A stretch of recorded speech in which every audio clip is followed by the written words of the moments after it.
নবীজি বলছেন, আল্লাহর কসম, তোমার দ্বারা একজন ব্যক্তি আল্লাহর পথ পাওয়া গোটা আরবের সমস্ত দামি উট তোমাকে হাদিয়া দেওয়ার চাইতে উত্তম। কয়জন? এক যুবক আল্লাহ চিনবে, এক যুবক মালিককে সেজদা দিবে, আমার 30 বছর সার্থক। এক যুবক যদি বলে, আল্লাহ আমি আপনাকে আর নারাজ করব না, আমি আপনাকে সেজদা দেব, এক ফোঁটা চোখের পানি যদি কোনো যুবকের পড়ে, আমার 21 বছর সার্থক। আমি তো ভোটে দাঁড়াইছি না যে আমার এত মানুষের সমর্থন দরকার, আমি ভোটে তো দাঁড়াই কোনো প্রার্থী না, আমার কোনো মার্কা নাই, আমি কোনো মার্কার প্রচারণাও করি না, তাইলে আমি জনসমর্থন দিয়ে করব কি? আমি জনপ্রিয়তা দিয়ে করব কি বাবা? চলেন আর অল্প একটু সময় কোরআনুল কারীমের যে কয়েকটা আয়াত আমি পড়ছি সংক্ষিপ্ত তর্জমা শুনেন, আল্লাহ বরকত দেবেন ইনশাআল্লাহ। নওজোয়ান ভাই, তোমাদের কাছে অনুরোধ ভাই, কিশোর ছেলেরা, যুবক, এত বিপুল পরিমাণ তোমরা চারিদিকে তাকায় দেখো, তোমাদের সমবয়সী বেশি, তোমরা সর্বোচ্চ 20-30 কিলোমিটার জায়গার থেকে আসছো, তোমরা সারা বাংলাদেশের ছেলে না, এখানে তোমরা সর্বোচ্চ এই এলাকার আশেপাশে 20-30 কিলোমিটার জায়গার ছেলে, তাহলে মাত্র 20-30 কিলোমিটার জায়গার থেকে যদি এখানে 2000 ছেলে হয়, ধরেন কথার কথা, আর সেখান থেকে যদি 1800 ছেলেই বেনামাজি হয়, তো ইসলামের কি হালাত, আমার দেশের কি হালাত হিসাব করেন নিয়ে। 2-3টা স্লোগান হইনা লাফাইলে হইতো না, বুঝেন না হিসাবটা? আমি হিসাব মিলাম, এরা সারা বাংলাদেশ থেকে আসছে, এনে কি পার্বত্য চট্টগ্রাম থেকে আসছে?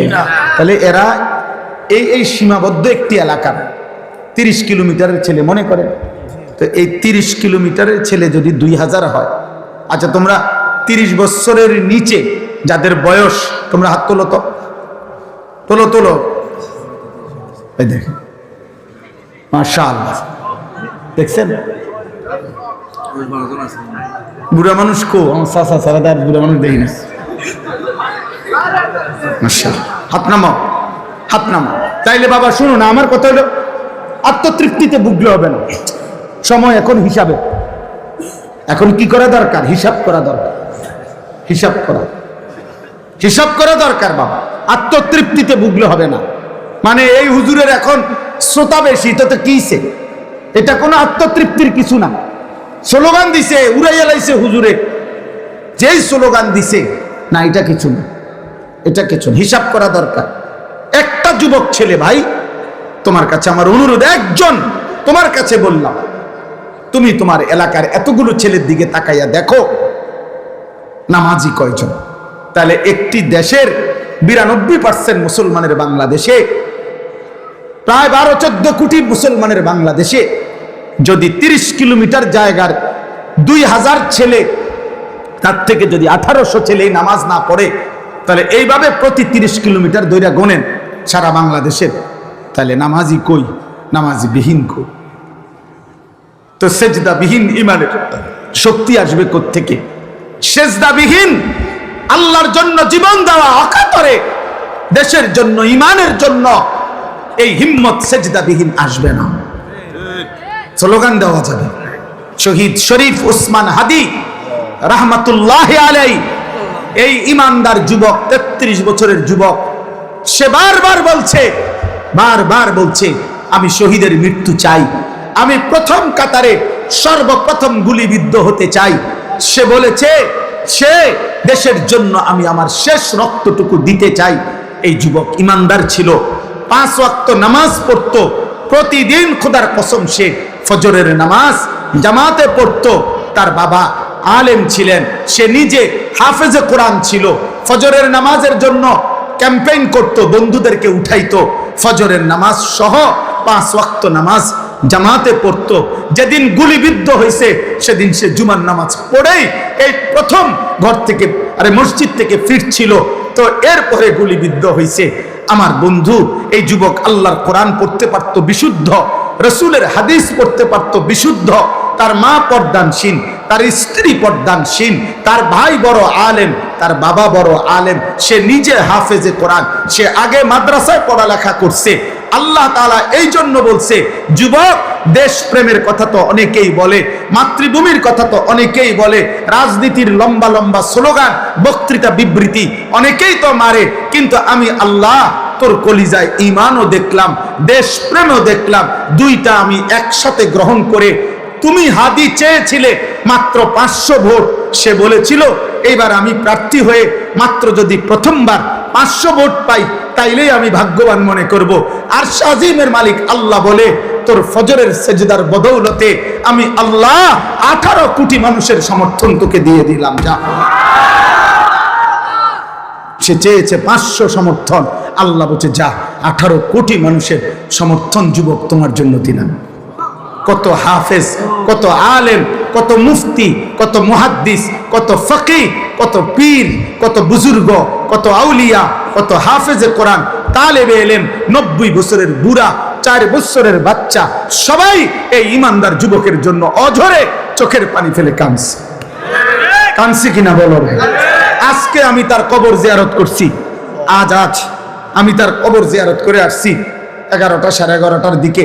আপনার তখন আরেকটু পরে আপনার তখনও দেখছি অজস্র মানুষ তার কবর জিয়ারত করতেছে। যেই দাঁড়ায় রয়েছে আমি তাকায় দেখলাম সব কাঁদতেছে, সব কাঁদতেছে, সবাই কাঁদতেছে। আমার ভাই, তার তো ব্যাপক কোনো দীর্ঘদিনের রাজনীতি করে নাই, কোনো টাকা পয়সা খরচ করে নাই, কিন্তু তার মধ্যে ইখলাস ছিল, ইমানের মধ্যেও বিশুদ্ধতা ছিল। দেশ প্রেম বলতে যা বলছে, স্বাধীনতা, সার্বভৌমত্ব, আজাদির কথা, মাতৃভূমির স্বাধীনতার কথা, নিরাপত্তার কথা, সে ভারতীয় আধিপত্যবাদের বিরুদ্ধে সে একাই বলেছে। যদি কেউ না বলে আমার প্রতি ইঞ্চি জমিন আমার সীমান্তের হেফাজতে, আমি হাদি একাই বলে যাব। সে প্রমাণ করেছে আমি হাদি একাই বাংলাদেশ। হ্যাঁ, কেউ না থাকুক আমার, আমি বলেই যাব, আমি বলেই যাব। এই জন্য আল্লাহ তাআলা এত কোটি মানুষের চোখের পানি তার জন্য ঝরাইছে যুবক। এই জন্য যুবক ভাই, তোদেরকে বলি, মরলে এমন মরা মইর, বাঁচলে এমন বাঁচা বাইছ। যে মরণে চোখের পানি ঝরে, যে মরণে হাফেজ কাঁদে, আলেম কাঁদে, যে মরণে ইমাম কাঁদে, মুয়াজ্জিন কাঁদে, যে মরণে মুফতি কাঁদে, পীর কাঁদে, বুজুর্গ কাঁদে, সবাই কাঁদে, এমন মরাই মইর। নারী দেখতে দেখতে মইরো না, ছবি দেখতে দেখতে মইরো না আব্বা, উলঙ্গ নাচ দেখতে দেখতে মরো না, সেজদাবিহীন আল্লাহর নাফরমানি করে করে যদি মরে যাও আব্বা, তওবা না করো, আল্লাহ যদি মাফ না করে, খোদার কসম আখিরাত তো মিলবেই না। দুনিয়া, এই নাফরমান সন্তান, মনে রাখিস আব্বা, দুনিয়া কোন জানোয়ার তোকে স্মরণ করবে না। মানুষ তো দূরে থাক, নাফরমানকে পৃথিবী মনে রাখে না, পাপীকে পৃথিবী শ্রদ্ধা করে না, দুনিয়া নাফরমানকে সম্মান করে না। দুনিয়া ভোগ করা যায়, দুনিয়া ফেরাউনও ভোগ করছে, কিন্তু আজকে কোনো মানুষ পৃথিবীতে ফেরাউন এই নাম কোনো কুত্তার নামও রাখে না, নমরুদ এই নাম কোনো মানুষ কুত্তার নামও রাখে না, আবু জাহেল এই নাম কোনো মানুষ, আমার নবীর এই দুশ্মনের নাম কোনো কুত্তার নামও কেউ রাখে না। আবু লাহাব আমার নবীর এই দুশ্মনের নাম পৃথিবীর মানুষ কোনো কুত্তার নামও রাখে না। নাফরমানের নাম থাকে না। এ বাতে খাইতে পারবা, এ বেডি সাইবারি, হ্যাঁ চাও, অসুবিধা কি? দেখো নর্তকী, দেখো জিনাবে বিচারের দৃশ্য দেখো, নিজের হাত নিজের লজ্জাস্থানে নাপাক ব্যবহার করে নাপাক করো, বীর্যপাত হচ্ছে, অস্থিরতা করছো, নিজের শরীর নাপাক। হ্যাঁ, একদিন দেখবা আর ঘুম ভাঙ্গে না, একদিন দেখবা চোখ বন্ধ হয়ে গেছে, এই চোখ আর খুলবে না, আর খুলবে না, আর খুলবে না। সেদিন বুঝবা স্বার্থপর এই দুনিয়া কাউকে মনে রাখে না, কাউকে না, কাউকে না, কাউকে মনে রাখে না। আমি অনুরোধ করলাম 1450 বছর আগে এক যুবক, কৃষ্ণাঙ্গ ছিল, কালো, হাবশি, গোলাম, কৃতদাস, কালো চেহারার, কিন্তু আল্লাহকে রাজি করে গেছে, 5 ওয়াক্ত নামাজের সেজদা দিছে। আমার নবী সাল্লাল্লাহু আলাইহি সাল্লামের ভালোবাসা কলিজার মধ্যে ভরা ছিল। আরশে আজিমের মালিক বলছে, আল্লাহ বলছে আমি তোকে গ্রহণ করলাম। তো 1450 বছর পরেও পৃথিবীর লক্ষ কোটি ইমানদারের সন্তানের নাম বেলাল। বেলাল দেশে দেশে, বেলাল পৃথিবীর প্রান্তে প্রান্তে। বেলালের কোনো দেশ নাই, বেলালের কোনো সীমান্ত নাই। বেলাল পৃথিবীর এই প্রান্তে, বেলাল পৃথিবীর ওই প্রান্তে, সর্বত্র। এই একদিন মনে রাখো আব্বা, শহীদ শরীফ উসমান হাদি রাহমাতুল্লাহ আলাইহি, এই ইমানদার যুবকের নামও ইনশাআল্লাহ 1000 বছর পরে আমার বাংলার মাটিতে যেই সন্তান জন্ম নিবে, সেও বুঝ হওয়ার পরে শহীদ শরীফ উসমান হাদির নাম তার কলিজায় রব বসায় দিবে। 1000 বছর পরের প্রজন্ম তাকে চিনবে, মনে রাখো। এই পৃথিবীর তৃতীয় উসমান, উসমান হাদি, যে পৃথিবীতে সোনার অক্ষরে যার নাম লিখে গেল। তৃতীয় উসমান সে। প্রথম উসমান, উসমান ইবনে আফফান, ইসলামের তৃতীয় খলিফা। দ্বিতীয় উসমান, 650 বছর এই পৃথিবীতে উসমানী খেলাফত, তুর্কি খেলাফত, অটোমান সাম্রাজ্যের প্রতিষ্ঠাতা ওসমান গাজী, তিনিও 650 বছর এই পৃথিবীতে ইসলামী খেলাফত ছিল, উসমানী খেলাফত। এই খেলাফতের যিনি প্রতিষ্ঠাতা ছিলেন তার নামও ছিল উসমান গাজী। উসমান সে দ্বিতীয় উসমান, আর এই তৃতীয় উসমান শহীদ শরীফ উসমান হাদি রাহমাতুল্লাহ আলাইহি। গোটা পৃথিবীতে ইনশাআল্লাহ তার নাম আলোচিত হবে। হ্যাঁ, রাজনীতি আগেও কেউ করছে, পরেও কেউ করবে, কিন্তু কলিজার এত পানি, চোখের এত পানি আর কেউ ঝরাইতে পারবে না। আল্লাহ আমাদেরকে কবুল করে নেন। এজন্য যুবক নষ্ট হইও না, চরিত্রহীন হইও, নারী দেখে দেখে শেষ হইও না। আজকে সেজদা করো।